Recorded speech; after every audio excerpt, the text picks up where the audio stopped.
Hello again.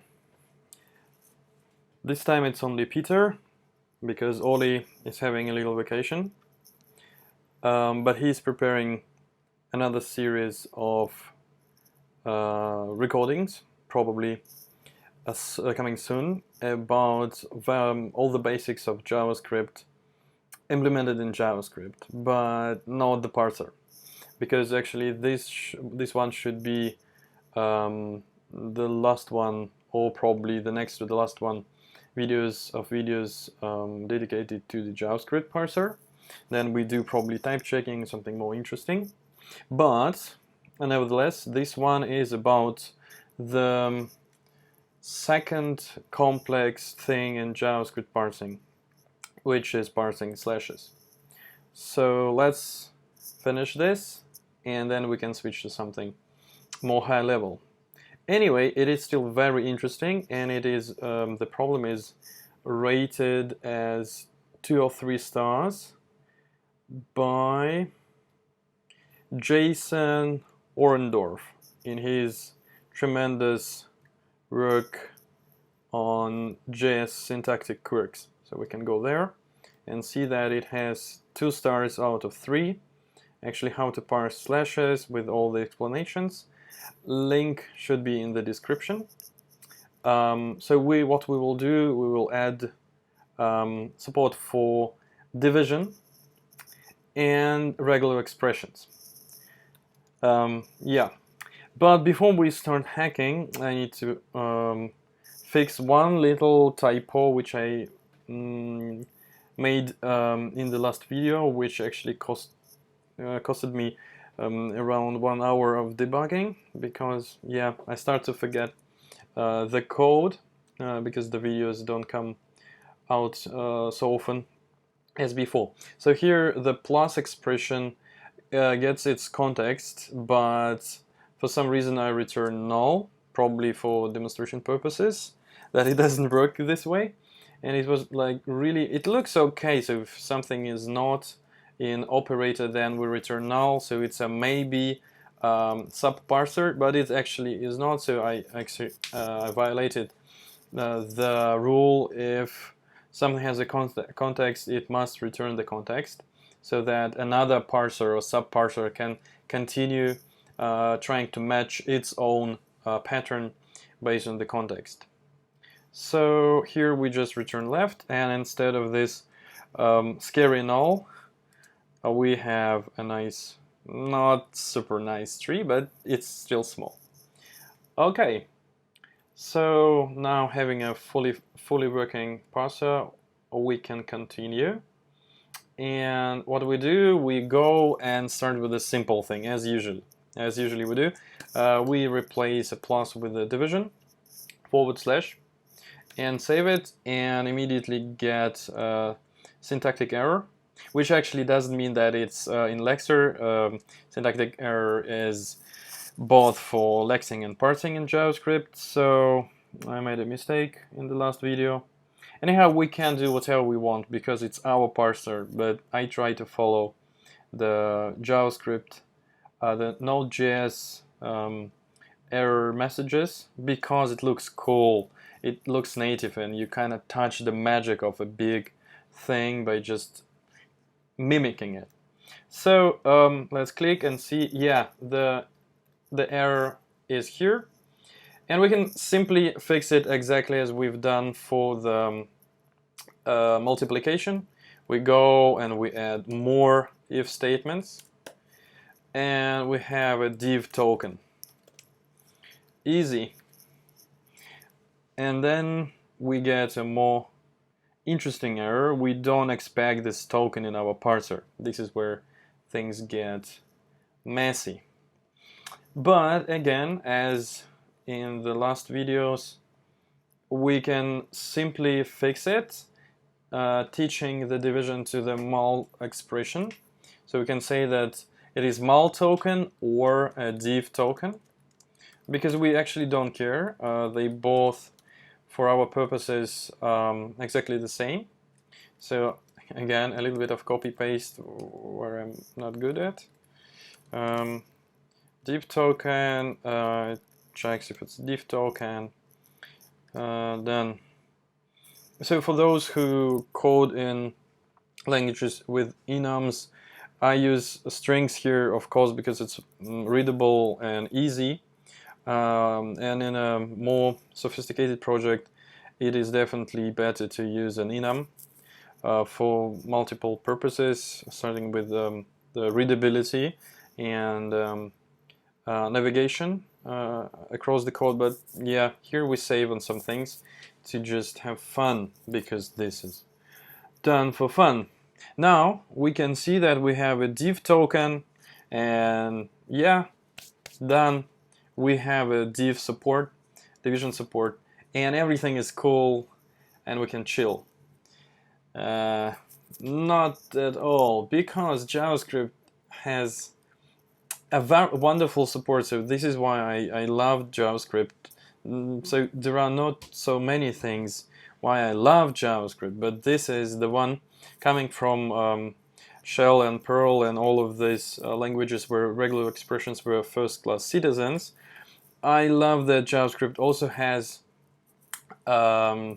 regular expressions explicitly expressed with a syntax within the language. So instead of having like new regexp and giving it a string and doing it and then quantifies here, we can, as you know, of course, because you love JavaScript as I do, we can use a special syntax for this.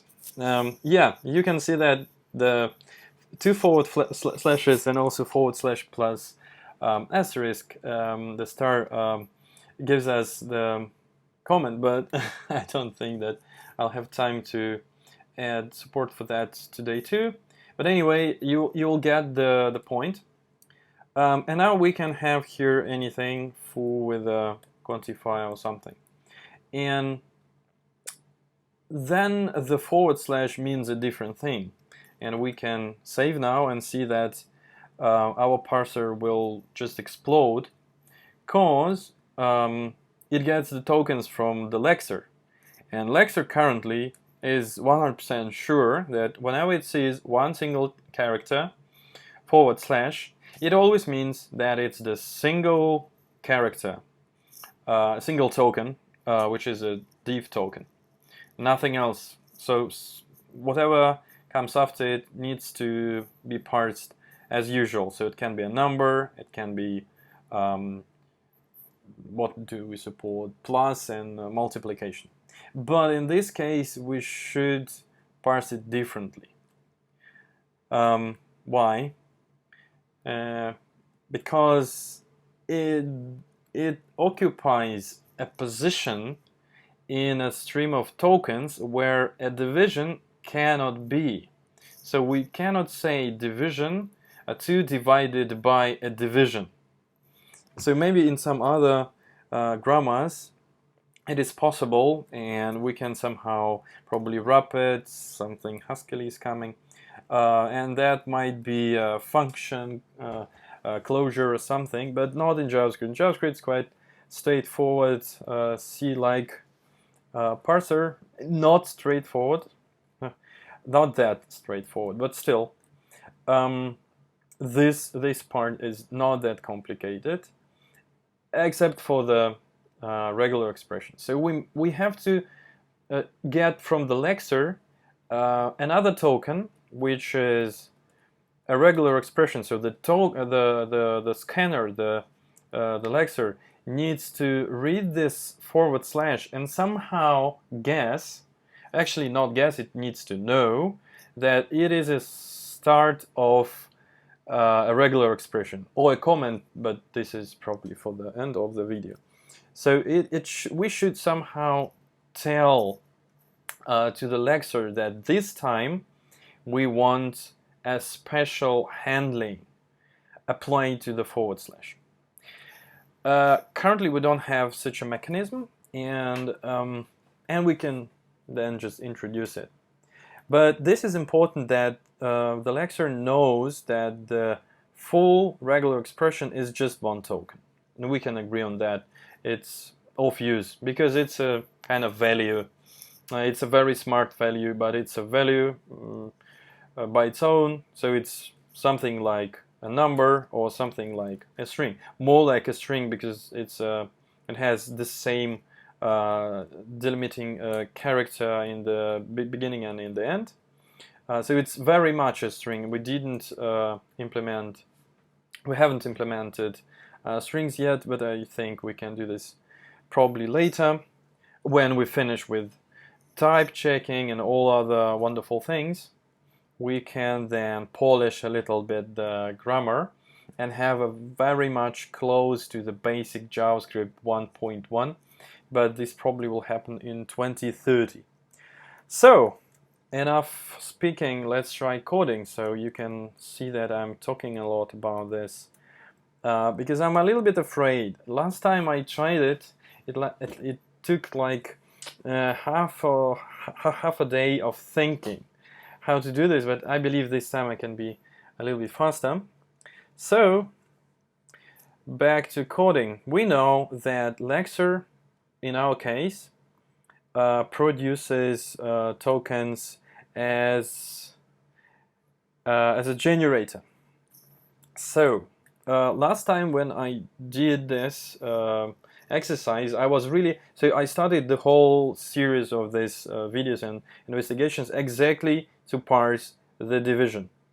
So I was like having my isolation at home and thinking what to do, and I thought, okay, I never understood how JavaScript can tell that something is a division or a regular expression. So I did this fast Lexer, and then I hit the wall thinking that I cannot tell Lexer anything. Lexer is a stream for me. The scanner just produces tokens, nothing more, and I cannot tell that, okay, this time please Lex differently, because currently our Lexer is this by the book Lexer. It gets the stream of characters, it digests it and gives us the stream of tokens. That's it. You can send it over email to the parser, your friend parser in New York from London, and the parser will do its job. But today we need to break this wonderful isolation and teach parser to speak to Lexer and Lexer to actually listen to parser. So I've done it last time using the yield keyword. So the yield keyword can return something when we yield. And then I've got kind of mode coming from this. But that made parser quite complicated because parser kind of had to tell beforehand that the next token to Lex needs to be of this subset of tokens.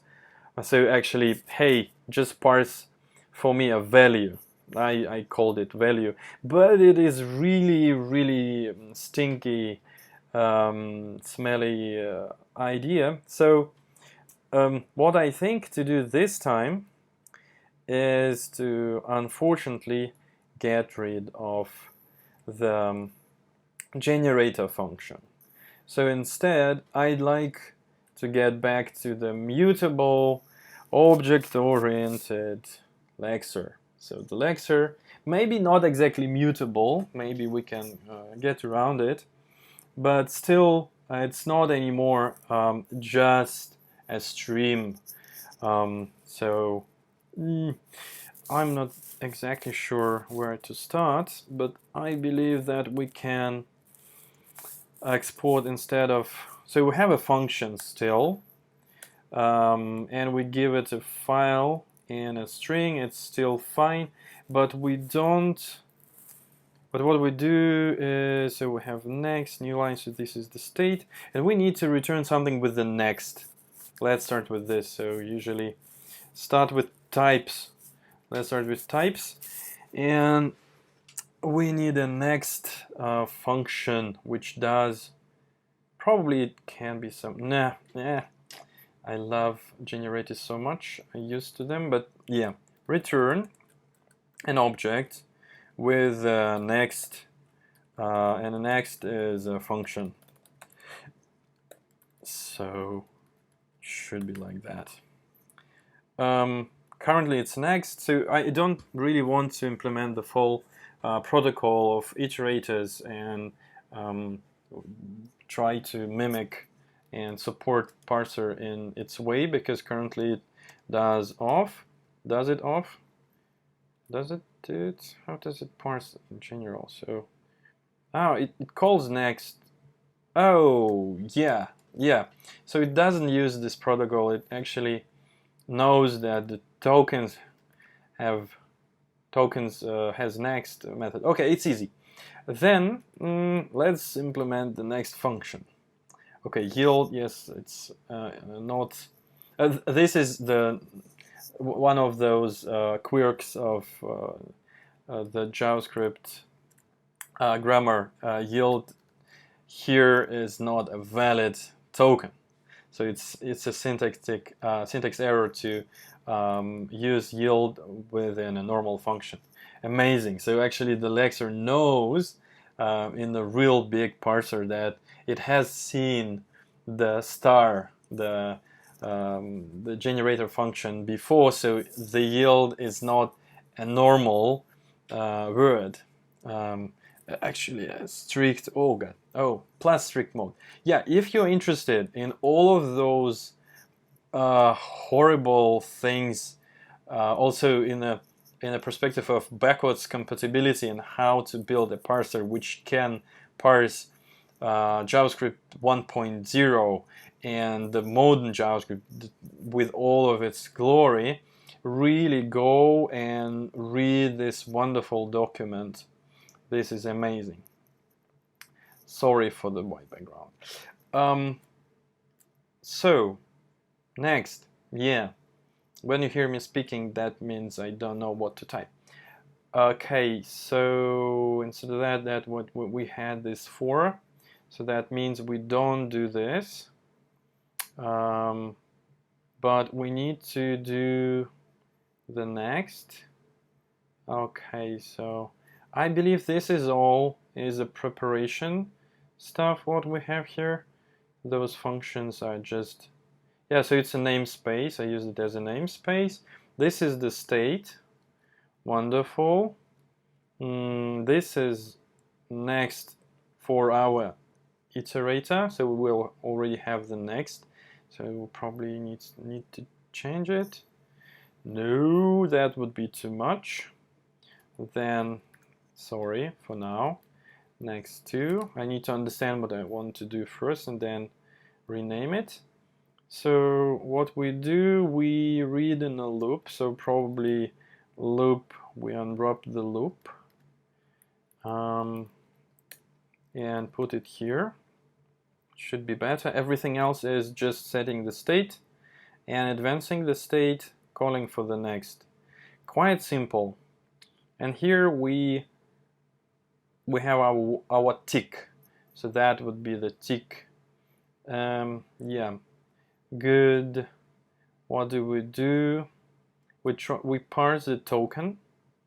Then if the token is true, why do we have it? Because we wanted to advance, probably white space returns Boolean. Not exactly. Oh, anyhow. So token can be too many things.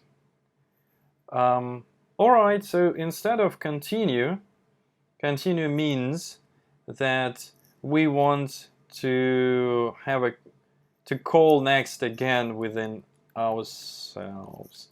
So that smells, I don't really know, but it smells like a recursion. Or we can have, we probably can. If we have continue, we have two continues. Good. Okay. I'm pressing Command Z because we probably need this outer loop 2 to be more performant, and we just put it here, and continues are valid now. Good. So we come here, If the token is true, that means it was a white space. We jump back. Oh, it's a little goto. Yay, I missed you so much. So is it hard already to read? It is, thanks to the hidden goto. Okay, what do we have here? We have here yield, which sounds like yield in our terms is return the token and then wait for being called, and this is done using the contract with the parser, so we don't need the continue, and continue doesn't mean anything here. It's an unreachable code. Here we search for because so if it's true we continue, if it's so it's then if token what? So none of those return a null. Oh, none of those return anything. Yeah, so if it's token. So if it's null, we then try to parse end of file. Yeah, that's our nice trick. I remember this is a kind of free token. If maybe end of, then we return it, and also we break. That's important. So we don't just return this thing. We must return it and say that done true. Do we need it? Do it all, check if it's done. Nope. We don't care.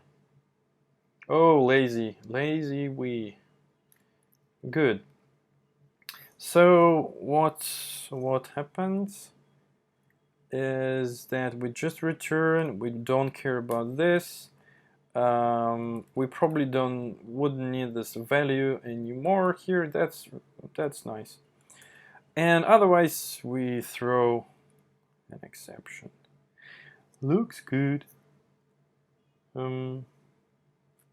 Yeah, can we have an infinite loop? If we have, so it's the only continue, right? So it's only if the token is true, so it's a white space. So probably we can return this, and white space can be handled separately. Yeah, but later. Anyhow, nice. It doesn't work, right? Yeah, it doesn't. Cannot read property start of undefined. Start. Start. Why start? Oh, of course. Because why undefined? That's interesting. Why undefined? But do I care now? Probably don't. Because this is exactly what I don't need. Sorry, I forgot how to use the keyboard. Yeah, that's better. So that was something, I don't know. Because, yeah, value is undefined, of course. What do we do then? Expected token type numeric literal, got div token. Interesting, so we don't advance. Interesting. Oh, yeah. Never refactor when you have a change which you don't understand how to handle yet. Ta-da! Green field. Finally, what we do when we have a little refactoring which has led us to a very good result. We commit git, and what do we? Yeah, just everything in one go. Sorry people who love, yes, again, yeah, obsessive compulsive git commenting. I fight it. Sometimes git is just a backup tool, like in this case. Sorry again. Sorry for saying sorry. Anyhow. Now we have it, now it works. Now I would say it is time to parse foo. And how can we do this? We have our numeric literal thing, and numeric literal can be found in the starting position of an expression, or after some operator, in our case division. So actually in between operators in the starting position, or it can be the only thing in the expression. So currently what we can do, we can say, hey parser, when you want to try to parse numeric literal, then tell the parser that, oh, here we go. Yeah, okay, now I see where it all leads. So yeah, that optimization didn't help much. Very nice. So yeah, actually what I wanted to say here is, hey, token, or what was that, tokens, next, instead of next to, what we still have next to, I would say next 3 or something like that. Or I would say value position and get something like a value position, but this is not exactly how the parser works now. Okay, time to think how to get around this problem. And so currently, whenever we read token, this is what we do. This is how we do this. We first read a token, not telling anything to the, oh god, yes, so unfortunately it looks like I would need to make parser more complex to tell Lexer that the next position can have only value, so it's this numeric literal or something. Let's try doing that, and then let's try to optimize, but that would require us flipping the logic from one token at a time to probably one forward-looking token, which I really don't want to do, because one of the challenges of this project is to have this super optimized primitive parser which doesn't remember, which doesn't have look ahead support. So probably it's like, how's it called, byte precise. Maybe it doesn't mean anything in this context, but let's see if we can do. So we have one next, and this next is currently, yeah, we don't need this because, yeah, the next next to gets a mode. Let's say we have a mode, and we know that a mode might lead us to parsing something which is definitely not a division. Let's see if it's the mode. So currently we have this next, and it calls next, which is next. Okay. Let's see how many times we use it. So yeah, so from good, we call it after the plus token. So when we read the plus token, the next is definitely it is definitely not a division. So for our case, it might be enough. So we can say tell the Lexer in all of our token mult-token div tokens that the next one is a value, which we get only in this numeric literal. Yeah, definitely ugly. If you're watching this and your eyes are bleeding, sorry.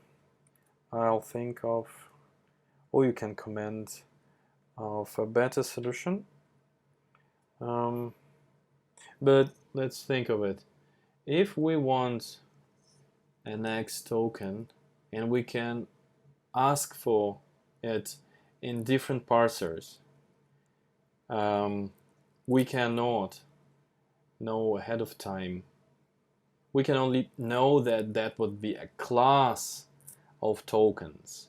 Oh, that brings us to more abstract things. So we can say that we don't advance if we don't know in which class. Ooh, yeah, that's a big thing. All right, let's make it work. So yeah, it should be a mode, and here we will just log this mode for now. And then what happens? Expect token to yep. So whenever we parse at plus mul or div token, we tell to the parser that, hey, sir, after the division, first of all, it must be followed by a value something. Also, what we say that it might be, yeah, that's it. This is what we say. In our case, for the simple grammar should work, so we say that the next one, not exactly this one which we read, the next one after this one must be a value. Yeah, I hate myself already. So here, and here we have it. I'm sure that real parser geeks will immediately recognize the pattern and say, ah, this is exactly that grammar type, and you cannot optimize it. La la la. Most likely, this is exactly what's stated in that paper I linked. But anyhow, for our purposes, I believe that's enough. Mode, and we give mode to the tokens next. Good, we've given the mode, but we don't use the mode, and let's see if we have the mode. So first the mode is undefined, mode undefined, mode undefined, then value. Only after we parse the div token, we switch to this value. Probably in this very, very simple case, the Elixir can tell that it has parsed the div or plus or something else. And might be, we might hack the Elixir to know, but if it's 1 or 2 or 3, something like that, what happens with this division ambiguity with regular expression. If it happens not the next token, if it happens after 1 or 2 tokens, then we will just build in the parser into the Elixir to teach it to predict, and we will have a duplicated code. So no, this is not exactly what we want to do. And I believe in the end, for such complex grammars, people just melt together the parser and the Elixir and optimize everything out of it. Anyhow, enough talking. If the mode is a value, then our operator shouldn't be here. So we know that if the mode equals value, we have one set of parsers and another set of parsers if it's not. Should be kind of okay. Let's for now just forget to parse the operator at all. We don't know how to parse it. If it's in the mode value, let's see what will happen. Unexpected character. Yay! At least. Let's check if it's only happening at this position. Yeah, so we can parse the old grammar, but we cannot parse the new grammar. And now it happens here, because the operator should be something like or regexp, I would say. And we go to the operator, and what we do, we copy paste, of course. operator closing. You can see that I'm advancing and copy pasting, not so many errors. So if the character is slash, in our case we know it is the start of the regular expression, so it will be reg exp token. We have start. What we do for simplicity, we will know that it has 1, 2, 3 letters and then a closing slash always. Like, we filter people by the ability to always write correctly typed regular expressions and give them our parser. So I'm just saving on complexity, and let's see what happens. So we see the slash, then we advance to F, then O, then O. If I remove one, all right. Expect token type numeric literal, got regular. Okay. Of course, whatever we parse next, our parser doesn't know how to parse it. This is totally fine. So currently we have advanced quite far, and so far we had only numeric literals possible at the positions of the value, those invented positions we have. But currently it also can be a regular expression. For us it's kind of okay, and we can just how do I do it? Just no, that was wrong. We can rename it. Someone is screaming there. I'll check who's there. There is in a moment. So it can be a value literal, and what we do, we try to parse two things: numeric literal or regular expression. Regexp literal, then it should be fine to parse. Bum. Expected token type numeric literal, got okay. Where do I do it? And that's not, oh, value literal, okay. So that's not correct anymore, and I promised to make a better. So value literal. Sometimes it's a maybe value literal, like here. Sometimes it must be there, so the value literal must be there. I would suggest that we say that it is a kind of value literal must, and then this thing goes just in, and we encapsulate the value literal. The value literal must. So, and that means we don't need to code it everywhere. So I'm making a wrapper around this. If not next, let, oh no, not let, const JavaScript const next equals if not, then we can say that numeric literal or regular expression, or yeah, it is still a lot of typing, and it should be automated, but it's numeric literal must. Now another moment to think. Syntax error, expected token type numeric literal, got regular expression, so it's not here. Let's see where else we have this copy pasted. All right. Oh, you can see, you can hear that someone is asking me to come, and I'll be back in a moment. All right, I'm back.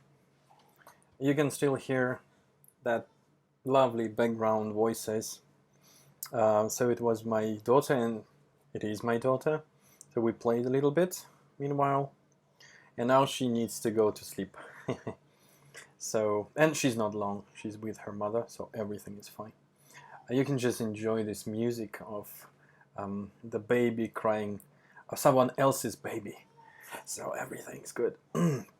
All right, what have we done? We've done this syntax error, and now we should see that expect. Okay, so it's happening here.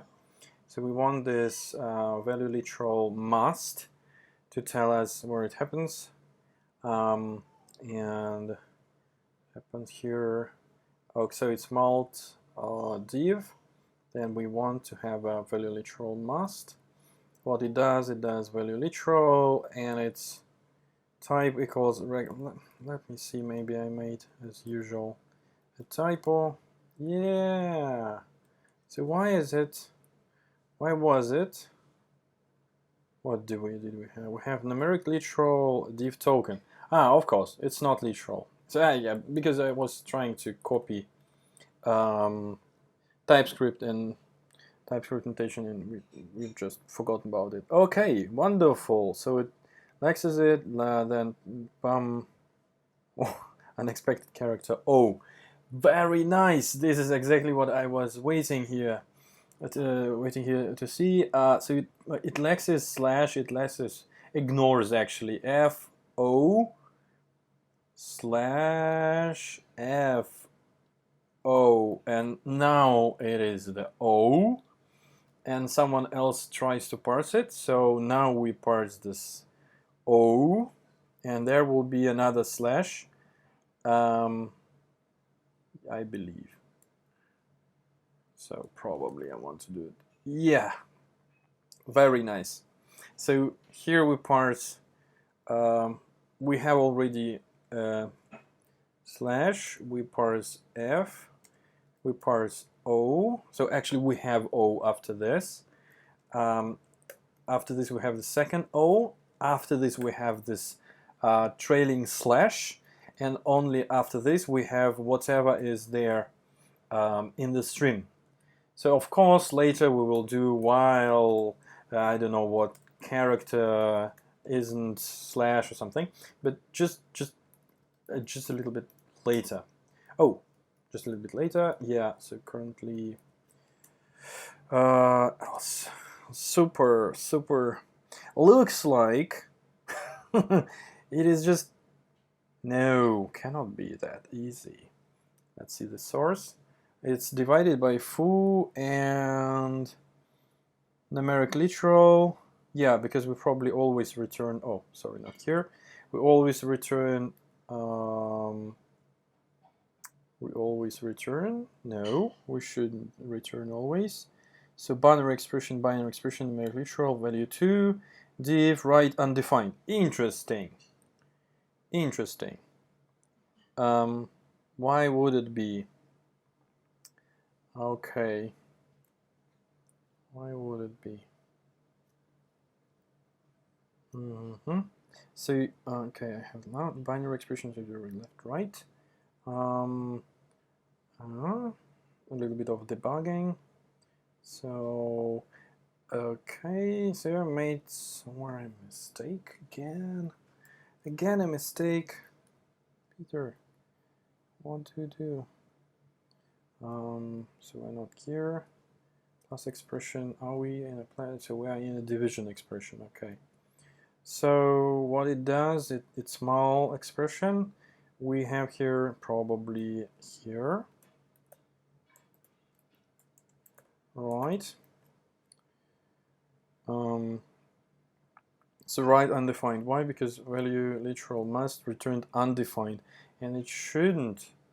So if not next, then next is value literal. And what does it do? If it is, and then it returns undefined. Okay. It should return null. Now we have still the undefined. Oh. Yeah, okay, next. Oh, wow. This is why, yeah, this is why I shouldn't do pauses, actually. For me, the context is such a huge structure in my head. If I make a little pause, I then really look as I look now. Okay, so console. Okay, yes, we're here. Wonderful. What do we have? We have binary expression, numeric literal, div token, regexp token. Yeah, and it's on the right in the binary expression. And operator is div token. What can I say? It just works. So it works. Looks yeah. So what we do, we save it. So those helpers, those hints, go away. That we have now a green field. So now let's think. Can we avoid the prediction way of saying to the lecture, predicting way of saying, this Cassandra way, that the next one should be a value token, while it's not exactly value. It's a it can be a sub expression. So actually, I believe this is an expression. So this is an expression. And we say, okay, it's an expression position. An expression consists of expression member, which is also an expression. So here we can have prints, and then within it's another expression, actually a list of expressions. And this is also a list of expressions, so I can say something like that in JavaScript. So when you see an expression, it can be a list, or it's actually a list of sub-expressions, so it's a recursive thing. So I'm not sure it's a value. It's not a value, but it's just easier to think this way for our purposes. Can we somehow make it look better? So in the to wrap up this this part, yeah, we've done this. We have a to-do. We have add support. You haven't seen that. Add support for both division and regexps. Done. Probably what we can do, add support for comments. That might be also interesting to do. But we can think of how to wrap this in a way that we don't know the next token. And we want to parse something which might be a plus token or mul token or something else. And then we tell this in a previous call to the next. I would say that one way would be that we have a kind of something like a promise of the next value. So we read it, but we don't read it really. It's not really an asynchronous promise, but a kind of a thunk. But that would be like a hack around the broken logic. So how do we use next? Let's see how do we use it. We have next here. Yeah, so here starts the problem, right? Even before going to the binary expression, we do the next. It might be that instead of doing next there, we might say that oh, and binary expression is a maybe parser. That means it can just ignore. Yeah, that means there will be a push. So it will be next, and then we push to our local buffer. Then we read from the local buffer if it is there, or we read from the stream. So yeah, then we don't need those. Yeah, it will be a completely different parser if we try to do this. And it will be way more formal. It will not be that a hard handwritten thing, luxury handwritten thing, as you can see here. Not. Yeah, so I think if you've seen the parser generators syntax, you know that it looks like it tries to match one particular pattern. Then if it cannot, it tries another one. It is optimized. Of course, it's a state machine. Probably it is optimized in a way that it is only one token per tick of this machine, and I'm not exactly sure how to do this, and it's probably out of question. So I have a gut feeling that if I try to make that value thing look better, I will make everything else look worse. So for JavaScript, when I start parsing an expression, and I might wrap it, so remember earlier I said that we might kind of group parsers in a way that we know that there should be an expression, and the first literal, the first token should be one of those who form an expression member. So that then we say, okay, now the lecture dear give us something which is in the position of the expression member. Or maybe then we just rename it to the expression for now, this mode value, so that the next time we have member or expression,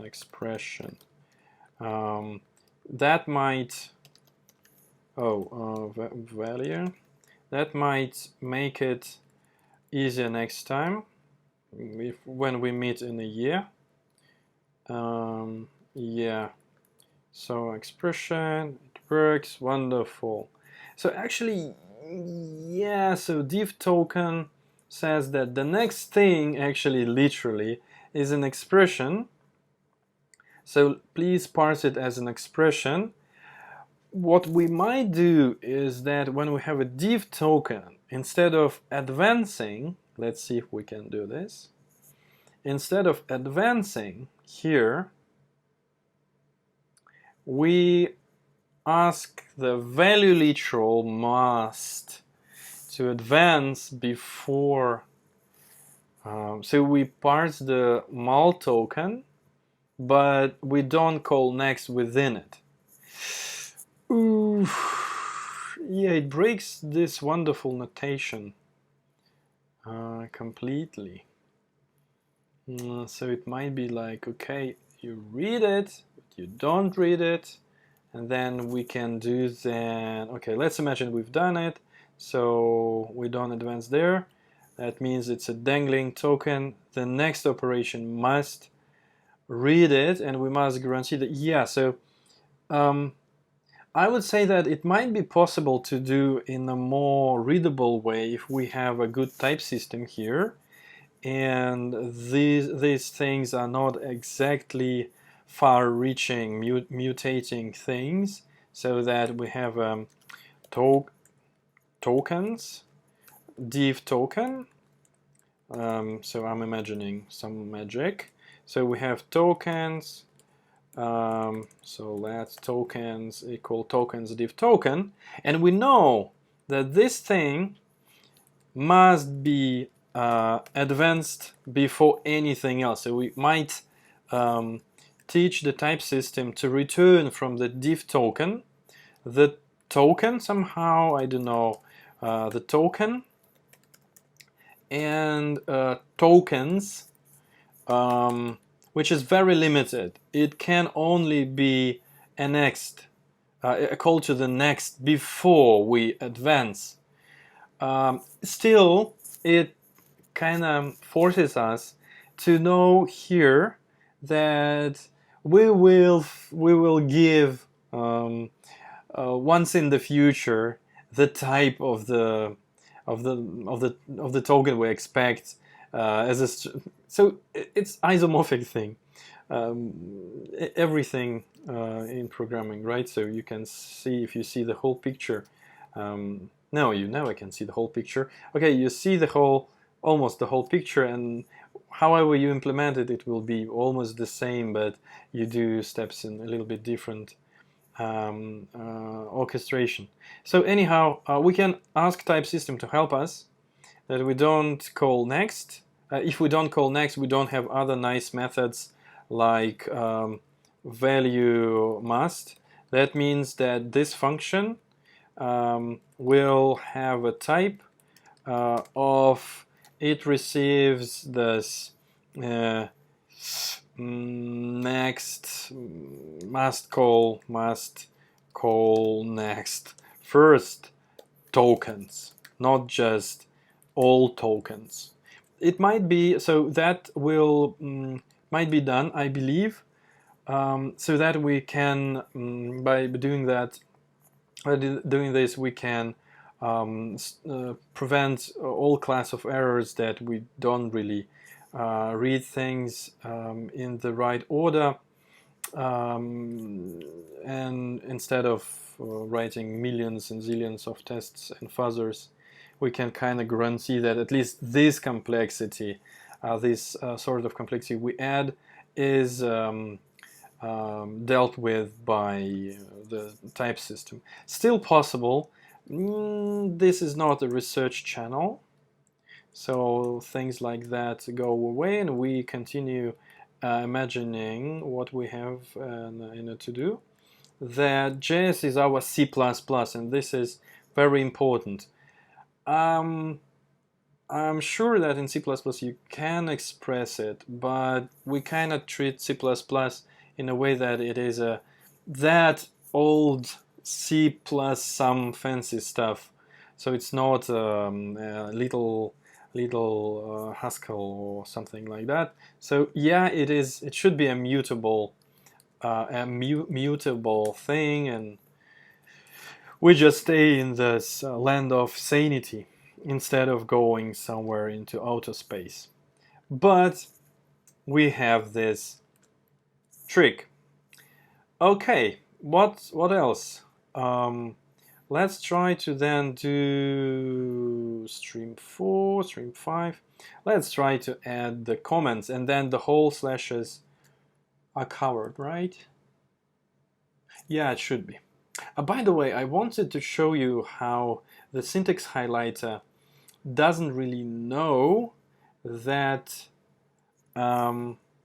so it's actually line-based for performance reasons. So you can say that on the next line I have I might have okay, so I might have so I had this nice example.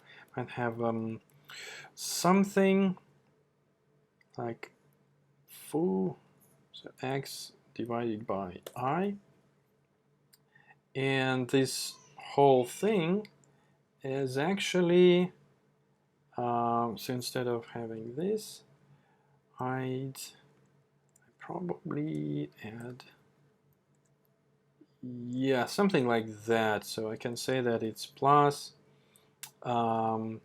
a sub-expression, and there I might want to have something like, no, I forgot the example. Yeah, I remember that I spent like 5 minutes fighting with this syntax to illustrate.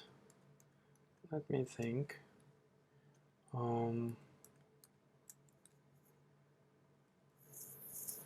So it should, so here should be definitely something like that. And how will, yeah, I think that's the example. Yeah, I think that's it.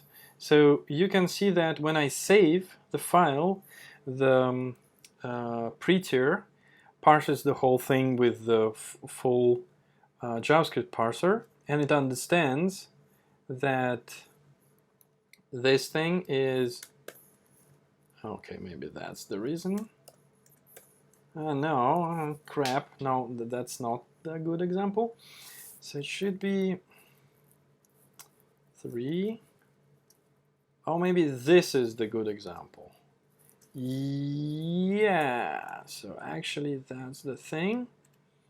So it's 2 divided by x divided by I, and the semicolon doesn't get inserted here, which is surprising because it should be. Why is it so? Let's double check if my setup is wrong. AST Explorer, we go appeal to authorities, I paste it, and what do we have here? Expression statement. Yeah, that's a surprise for me. I used to not use, yeah, and now, of course, that rule. If you add, so in JavaScript, as far as I remember, this is why people hate semicolons. If there is a semicolon and it leads to a syntax error right after it, and removing it leads to proper parsing, then the automatically inserted semicolon, like a ghost semicolon, shouldn't be inserted. That's the reason. Wonderful, amazing. 15 years coding JavaScript, still stepping on the same landmine. Wonderful. So this is the example, and my internal parser cannot parse it either, and this line-by-line parser also cannot parse it because it doesn't know that here starts the expression and probably cannot guess the tricky part with this semicolon. So, and this is exactly what we've done. Great. Our parser probably can parse it if it is divided, and divided should be unexpected character x because we, oh wow, Peter, that's cool, because we really don't know how to parse variables yet. I cannot demonstrate that. Anyhow, 2 plus 2 and the comment. So Peter, please don't do this. Now we have an unexpected character. It thinks it's a div token, but it shouldn't be. So this one is easy. We go to the lexer, and adding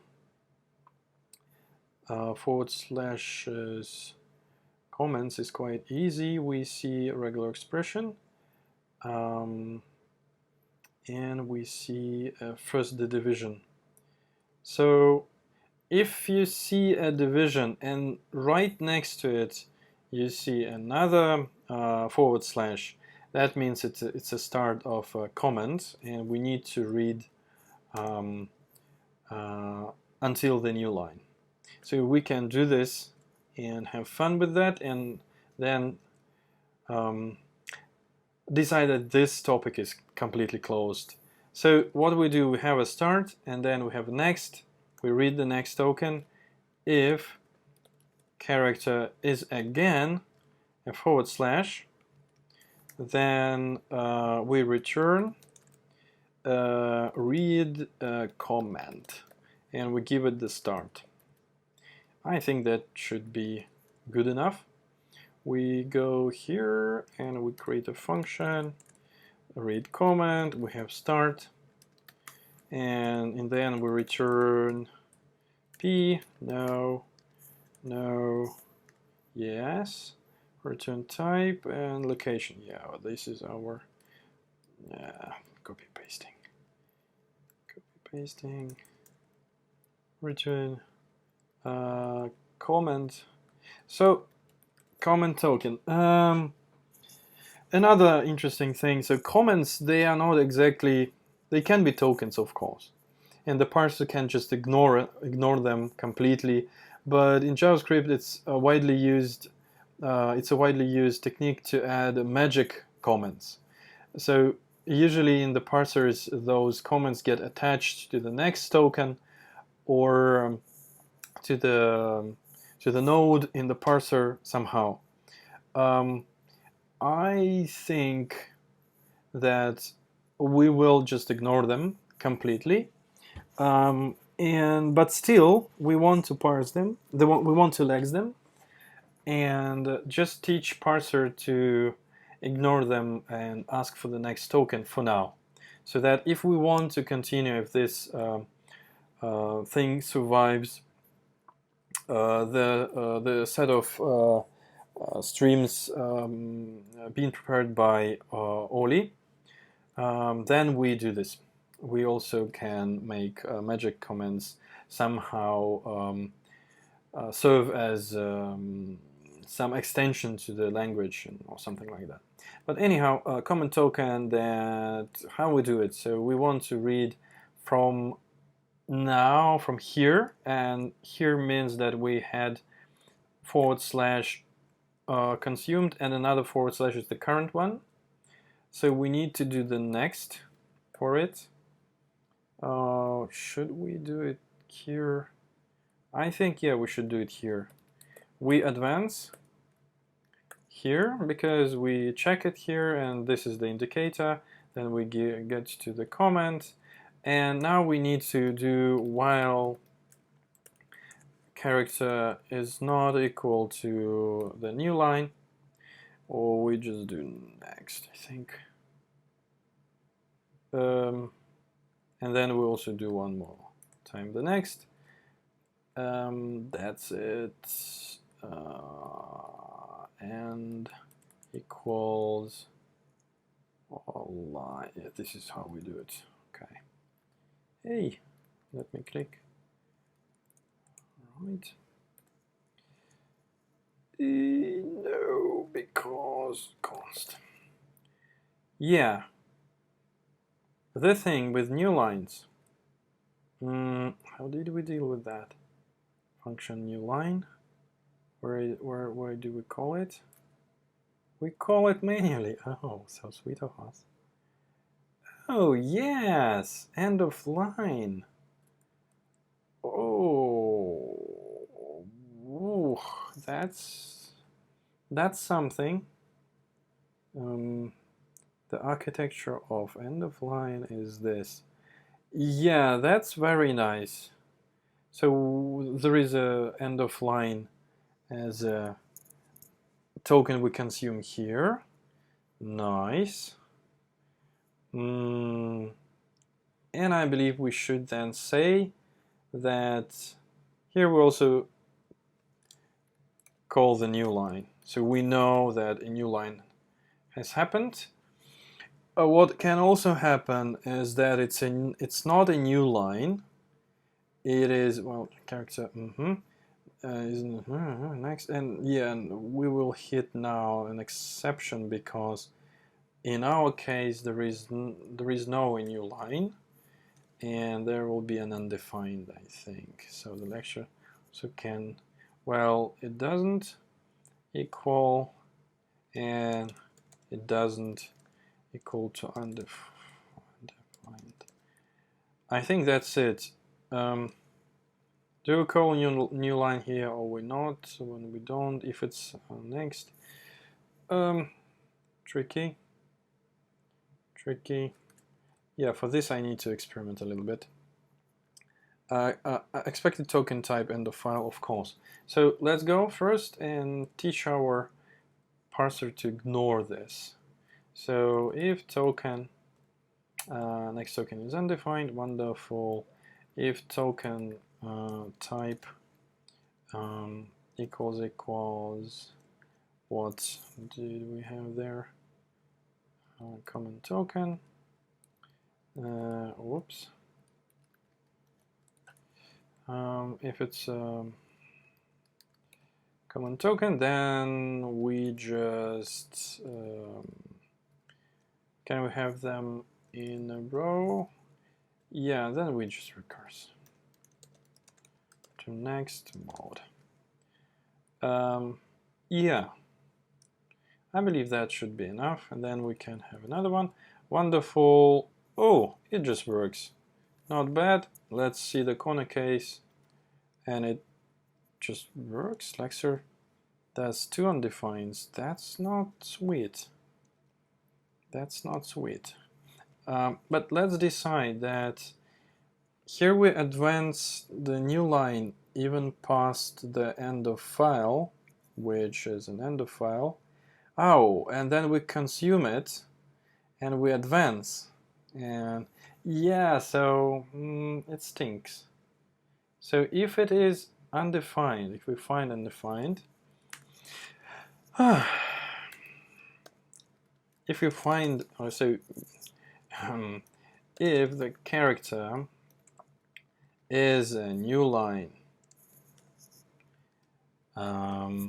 then what we do is that we say that it's a new line and we advance. This is super good. Then if it is undefined, we advance and we break. If it is undefined, we don't do this, we don't do that because it's an end of file. What we can do is that we just don't advance. That should be enough. And then the end of file will be maybe end of file. Yeah, it should be handled by the maybe end of file. We just don't touch anything. So we hit this. We know about it. This knowledge we probably cannot hide. Because, yeah, it's a multi-line, kind of multi-line thing, but it is connected to the end of line, the comment. We can also have multi-line comments. We can have multi-line strings. Those things are special kind of beasts. They know about the end of line, and they must know about the end of file also, I believe. That's my gut feeling. So here we just break. Yeah, this we don't need, and we don't advance because we cannot advance past the end of file. Here we do it, you can see, which is uncool, and in C++ world that might mean that we probably went past the buffer or something, so it smells. Of course, in the modern C++, we would use iterators and all sorts of smart wrappers around everything, but it is our like pre-JavaScript C++. Yeah. Anyhow, now we've read everything until the end, and then the line is correctly preserved. It will end, the comment will end at the same line, which is good. I see another thing. So it shouldn't be actually here. Yeah, mutable end, okay. And what we also do, we do next. We advance, yes. And here and there, no and there. No, I don't like it. Let it be as it is. We advance, advance, advance, next, and then we have the end. Works for me. Yeah, so polishing this thing is nice, but this is already too much. It works. No second undefined. I love it. The parser just ignores it. So we've covered. Let's try to do this. We've explosion. Does it work at all? Yeah, it works. Someone doesn't want to go to sleep. Next we have the character M. Really? Yeah, Peter, that's uncool. Okay. 4, then we advance, and if character is a new line, if the character is advanced. All right. So someone is calling again. I'll call you back. Hello again. She doesn't sleep. She has slept for 2 hours, but now she's not. Dear, if you're watching this video, just know I love you. Okay, back to that undefined something m, unexpected character m. This is totally fine. So let's just print characters. What do we have there? Read comment. We don't get into this. This is interesting. This is probably even fascinating. Char. Do we get called at all?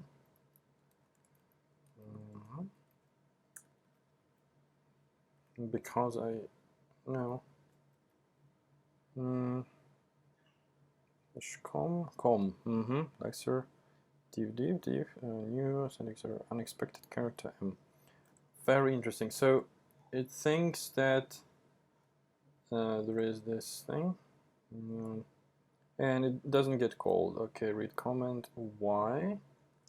So if the character is this, then we know where the start is. Then then the character is this. And it should be there. Okay, let's first try a more simple case. Comment end of file, read comment. Yeah, we're there. But in this case, we don't get. Oh, regular expect token. This is not exactly what I want. All right.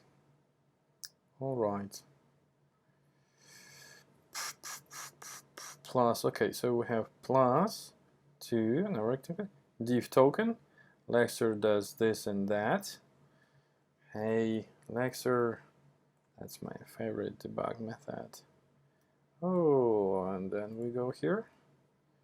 And okay, we get to here, we call this thing, and for some reason parser gets a div token. Okay, what's the character right before that? Space, right? Oh, interesting. Interesting. Yeah, kind of space. Why? Because it is this one, this space. All right, and then numeric token, div token. Okay, and slash should happen here, and of course we do not get there. I guess I know why. Wonderful. Because we don't get into the div and operator at all, we get into a regular expression. Yay! So if character is slash, and we check it again, then we have this first next. Good. Yeah, and then if the character is again slash, then we overwrite the regular expression and we don't try to parse it. Ta-da! That's the thing. So we have two things starting with the slash, forward slash. It is a division, which doesn't mean a division if it is immediately followed by another. So this one shows that Lexers, they have context. Otherwise, it would be a disaster. You send one comment and then you send a token of one division, then a second division, then the parser needs to somehow say, hey, now you should read a comment. That's not good. But actually, purity in such complex systems is nice to have, but usually it costs a lot. So if you can cheat a little bit here and there to keep the whole picture more readable and understandable, yeah, you do it. Actually, the whole separation between Lexer and parser is about readability and understanding the source code. But again, let's see what we have. We should have a binary expression of a binary expression numeric 2, then it's plus token, then there is a binary expression. On left it is again 2, let it be 3, let it be 4. It's 3, and then operate div token, good. And then the numeric literal right is 4. I would say that the only thing we didn't cover probably is exactly this, when it's an end of line. So we read comment, undefined end of file token, and exact token type numeric literal or of course. Yeah, nice. Let's click it. No, not here. Here. Yeah, so it tried to, so it consumed this one and it expects a number. That's very sweet. 4. Now it should work, and it works. So our little parser can understand comments ending with an end of file and end of line symbols. You can see that those little symbols coming from everywhere are very hard to handle and to forget, easy to forget about, but that should be okay. What I can say, that's amazing to do, done. Next things probably, yeah, enhance logging, something like that. Remove logging, implement HT evaluate. This one takes like 15 minutes. This is really easy. This is quite easy to do, and that's also quite easy to do. Syntax highlighting. This is a very interesting topic. So actually, the lexing part can give you very cheap syntax highlighting, but it doesn't cover all the cases. Type checking is also an amazing thing, and I'm not exactly sure I'm ready to cover this. I did a simple thing even with recursion, with this bottom case for a function calling itself, but it was definitely not based on set theory at all. It was just a hack, and it was very much like how the flow reported errors, very distant error sources. Now I can understand why they had the problems they had and why TypeScript won over the error reporting, because it was very much the syntax tree based, not exactly execution based with all this inference and stuff. Let's see if we do this. A bytecode emission is very interesting. It's super boring. Very much boring. I did this emission twice, and it's yeah, you can, if you want to have a nice sleeping medicine, that would be this. If we switch back to this topic, and execution is even more simple. So the bytecode execution is super primitive. Yeah, this thing I never did. That would be interesting to do. Yeah, maybe. So again, I'm saying, I'm not saying goodbye, I'm saying see you, and hopefully we first cover some Node.js based topics with Olie, and then come back to this in some time. So thank you for listening so far, and I don't know what people usually say. Subscribe and comment. Ciao.